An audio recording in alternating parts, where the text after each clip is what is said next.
نحمده ونصلي ونسلم على رسوله الكريم اما بعد فاعوذ باللہ من الشیطان الرجیم بسم اللہ الرحمن الرحیم ان اللہ وملائکتہ یصلون علی النبی یا ایہا الذین آمنوا صلوا علیہ وسلموا تسلیما۔ اللہ رب العزت نے ارشاد فرمایا، جس طرح میں اور میرے ملائکہ نبی اکرم صلی اللہ علیہ وآلہ وسلم پر درود و سلام پڑھتے ہیں، اے ایمان والو تم بھی میرے حبیب صلی اللہ علیہ وآلہ وسلم پر درود و سلام کا نذرانہ پیش کرو۔ اللہم صلی علی محمد وعلی آل محمد کما صلیت علی ابراہیم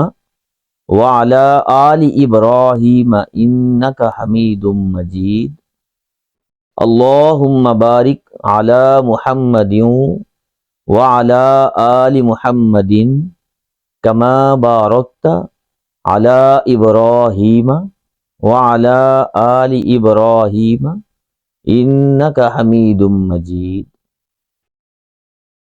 سرکار انبیاء، امام الانبیاء، تاجدار مدینہ، سرور قلب سینہ، شہنشاہوں کے شہنشاہ، بادشاہوں کے بادشاہ، کریم آقا لجپال صلی اللہ علیہ وآلہ وسلم نے ارشاد فرمایا، جو شخص مجھ پر ایک مرتبہ درود و سلام کا نذرانہ پیش کرتا ہے، اللہ تعالی اس شخص کو 10 مرتبہ رحمت کی نگاہ سے دیکھتا ہے اور اس کے اوپر 10 رحمتیں نازل فرماتا ہے۔ اور ایک اور جگہ سرکار مدینہ، سرور قلب سینہ، امام الانبیاء، سرکار انبیاء، شہنشاہوں کے شہنشاہ، بادشاہوں کے حقیقی بادشاہ، آپ فرماتے ہیں کہ جو مجھ پر ایک مرتبہ درود و سلام کا نذرانہ پیش کرتا ہے، اللہ تعالیٰ اس کے اوپر 10 مرتبہ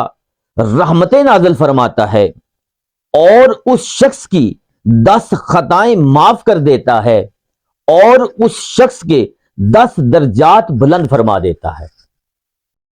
تو میرے بھائیوں، بزرگوں، دوستوں، نوجوان ساتھیوں اور میرے ناظرین جو میری ویڈیو کو دیکھ رہے ہیں، جو سن رہے ہیں، سب کے لیے ایک التماس ہے، ایک التجا ہے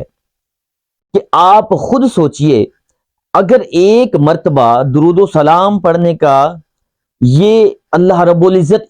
ہمیں انعام فرما رہا ہے، تو آپ خود جانیے جب ہم روزانہ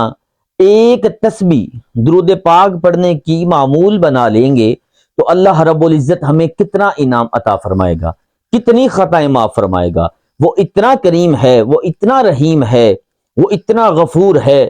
کہ جب ہم اس کے محبوب صلی اللہ علیہ وآلہ وسلم پر درود و سلام کا نذرانہ پیش کریں گے تو وہ ہمارے اوپر کتنا خوش ہوگا، کتنی رحمتیں، کتنی برکتیں نازل کرے گا۔ تو آج ہم سب یہ عہد کرتے ہیں کہ اللہ رب العزت کی بارگاہ میں اور اس کے محبوب علیہ الصلاۃ والسلام آپ کی بارگاہ میں درود و سلام کا نذرانہ پیش کرنے کی سعادت حاصل کریں۔ تو آپ دو سب کوشش کیا کریں کہ روزانہ 100 مرتبہ جو بھی آپ کو درود پاک آتا ہے وہ آپ سرکار کی بارگاہ میں ہدیتاً، تحفتاً، نذرانتاً، عقیدتاً پیش کیا کریں۔ اللہ تعالیٰ اس درود پاک کی برکتوں سے ہم سب کے گھروں میں، کاروبار میں، ہر جگہ برکتیں، رحمتیں نازل عطا فرمائے گا۔ وما علینا الا البلاغ المبین۔